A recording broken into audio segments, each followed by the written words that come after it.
Hi, and welcome to today's edition of CCDTV News. I'm your host, Bruno, Cruz, here to give you the latest updates on your school and your community.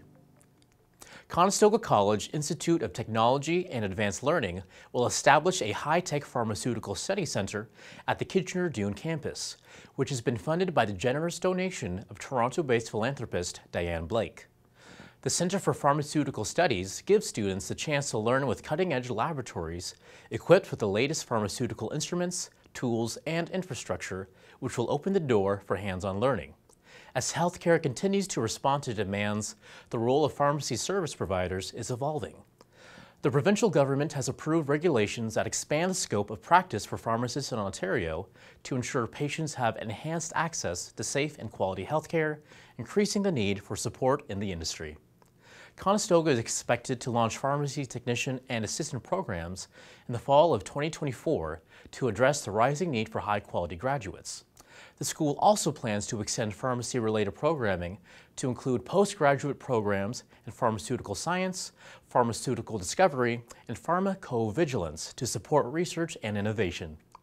We are deeply grateful for Diane Blake's leadership in supporting Conestoga's efforts to address the growing needs of the communities we serve through the development of skilled pharmaceutical professionals, said Conestoga President John Tibbetts.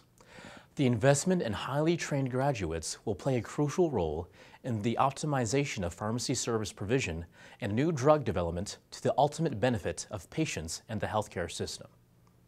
In addition to infrastructure that will support high-quality instruction and facilitate hands-on skills training, Blake's gift will also create bursaries and scholarships to aid in student development.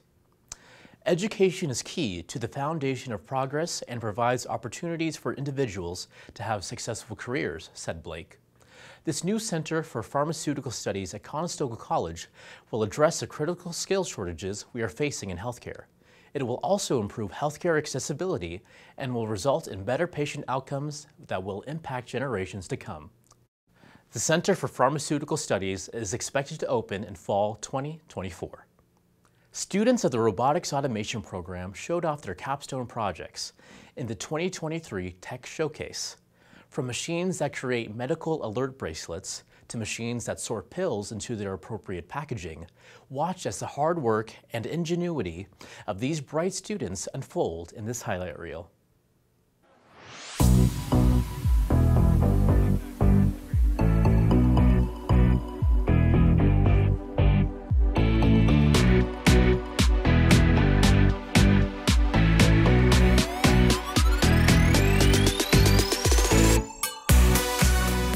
My name is Connor, and I am a third-year student working on our capstone project in the Robotics and Automation program.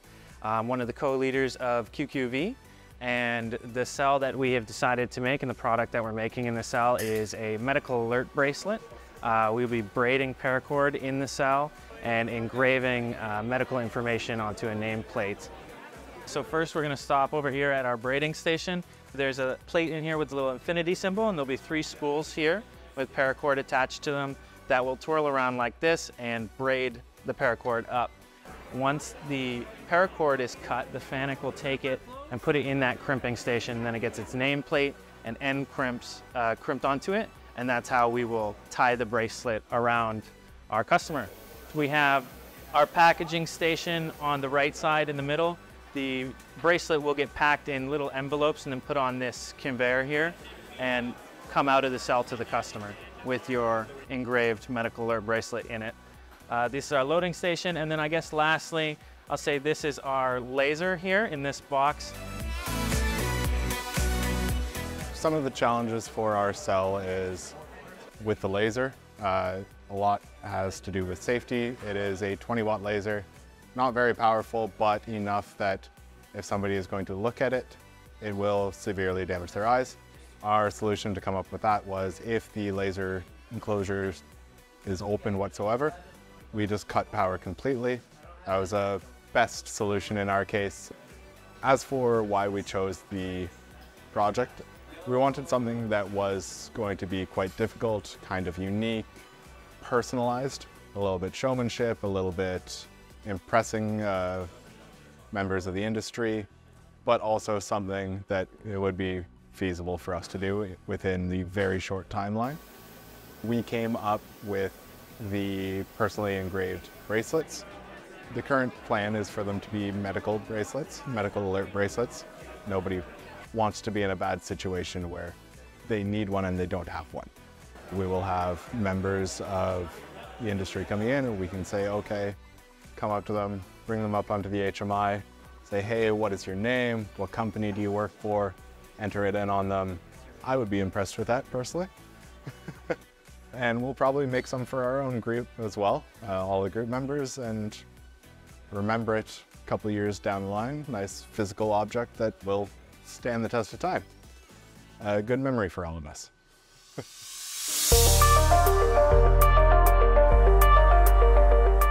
One of the biggest reasons why we chose this project specifically was thinking a lot about our elderly family members, relatives, something that makes it a little bit easier to get medication when they get their prescriptions, and something that's a little bit individualized and easy to open as well. This is what our product is going to look like once it goes through the cell. My name is Ryan McSheffrey. I'm in the Robotics and Automation program here at Conestoga College, and this is our automatic blister pack assembly cell. Unsorted pills will be deposited into our cell here and into a vibratory feeder. The pills will then drop onto a conveyor where they will be color inspected by this camera. The sorted pills will then be shot onto our accumulation conveyor right there. This is where we will load our blister packs and our cardboard assembly. Parts will be loaded into here, and this solenoid will fire for the robot to pick up our packaging and place it into our fixture. Pills will transfer through these blue pneumatic tubes and deposit it into our stager. It will be closed and sealed for the customer. Our other robot will then grab the completed package, place it on our outfeed conveyor, and apply a label from our printer with customer-specific information. The tray will then deliver the package to the customer for them to receive and take their prescription home.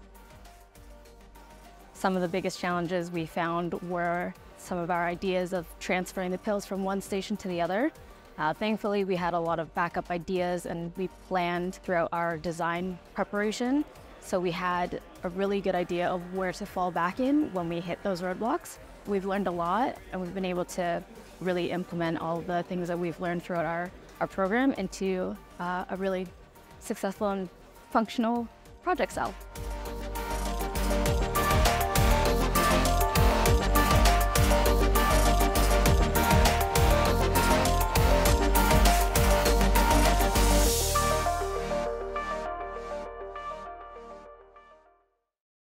Library patrons residing in the city of Guelph will be happy to hear that the Guelph Public Library has received a boost to their digital collections. $105,085 has been given to the Guelph Public Library in cooperation with the Guelph Wellington Digital Equity Coalition through the Government of Canada's Community Services Recovery Fund, which was distributed locally by United Way, Guelph Wellington Dufferin. The Guelph Wellington Digital Equity Coalition is a community project of 14 local organizations and individual volunteers whose mission it is to support each other and the community in providing new technology, adapting current technology, and educating citizens in digital literacy and proficiency in response to the short and long-term effects the pandemic has had.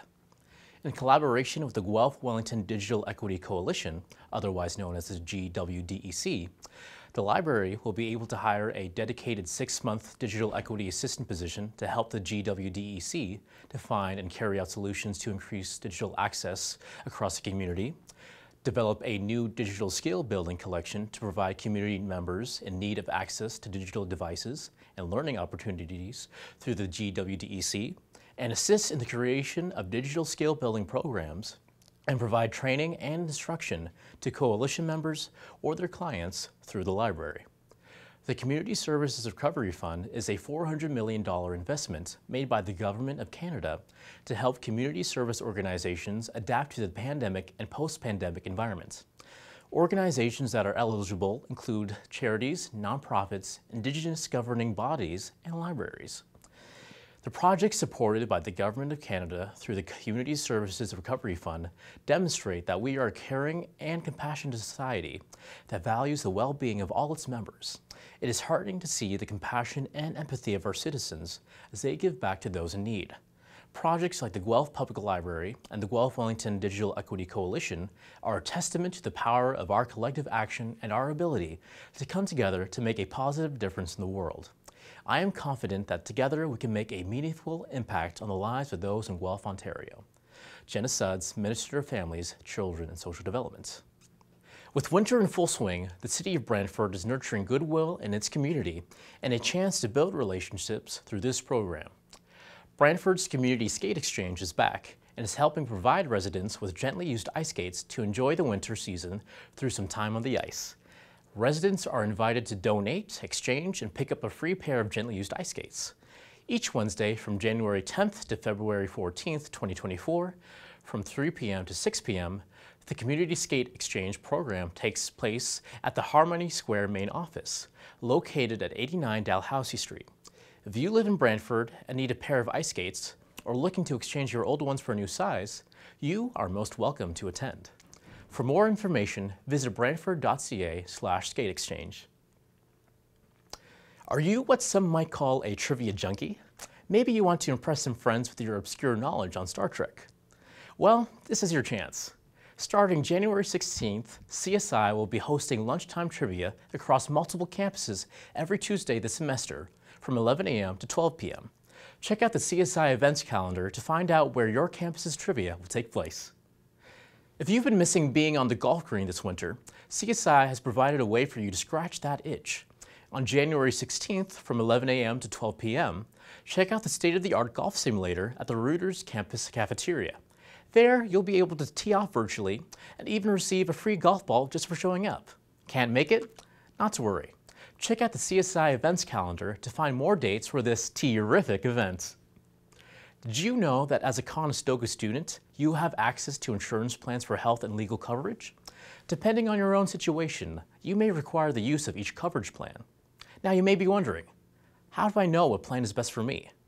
On January 17th from 11 a.m. to 12 p.m., join CSI for a virtual session as they help navigate your coverage details and show you how to opt out of coverage if you meet the requirements. For those interested, please sign up on the Student Success Portal. That's all the news we have for you today, folks.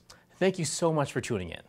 You might have seen some of our content on different TVs around campus, but did you know that you can watch us from home? You can find us on Roku TV for our 24/7 live broadcast, or find us online at ccdtv.ca. There, you'll find our 24/7 live stream, past episodes of CCDTV news and other content our channel produces, as well as our social media links. For the rest of the team, I'm Bruno Cruz. See you next time.